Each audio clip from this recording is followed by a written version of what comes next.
இந்த கனிமொழி அக்கா இந்த இதே மாதிரி பெண்களுக்கு உள்ளத விஷயத்தை எவ்வளவு பேசியிருக்காங்கன்னு நீங்க பாப்பீங்க. ஆனால் இன்னைக்கு முழுக்க முழுக்க அவங்க வாயில இருந்து பொய்ய தவிர வேற எதுவுமே வரல அப்படிங்கறத பாக்குறோம். ஏன்னா இப்ப ரீசெண்டா மகளிர் மாநாடு ஒண்ணு நடத்தினாங்க. அதுல சொல்றாங்க குஜராத்ல வந்து 6 கல்லூரிகள் தான் மருத்துவ கல்லூரிகள் அரசு கல்லூரி இருக்குன்றாங்க.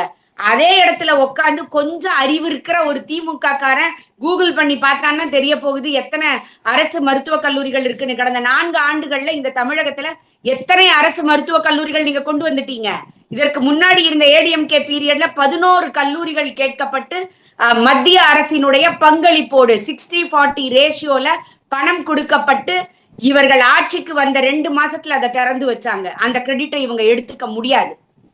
இவங்க வாயில இருந்து உண்மை வரும்னு எதிர்பார்க்கிறதோ இல்ல அவங்க உண்மை பேசுவாங்கன்னு எதிர்பார்க்கிறதோ நம்முடைய முட்டாள்தனம் அப்படின்னு நினைக்கிறேன். ஏன்னா இவங்க என்னைக்குமே சொல்லுவாங்க சட்டம் ஒழுங்கு ரொம்ப சூப்பரா இருக்குன்னு. அவரவர்களுடைய வீட்டு பிள்ளைக்கு வராதவரை அவர்கள் வாயை திறப்பது கடினம். ஆனா அவங்க வீட்டு பிள்ளைங்களுக்கு எல்லாம் இது கூட நடக்கணும்னு நான் சொல்லல. ஆனா நடக்கிறதுக்கு வாய்ப்பு இல்லை. ஏன்னா இங்க இருக்கக்கூடிய திமுக அரசியல்வாதிகளோட பிள்ளைகள் எல்லாம் வெளிநாட்டுல இருக்காங்க.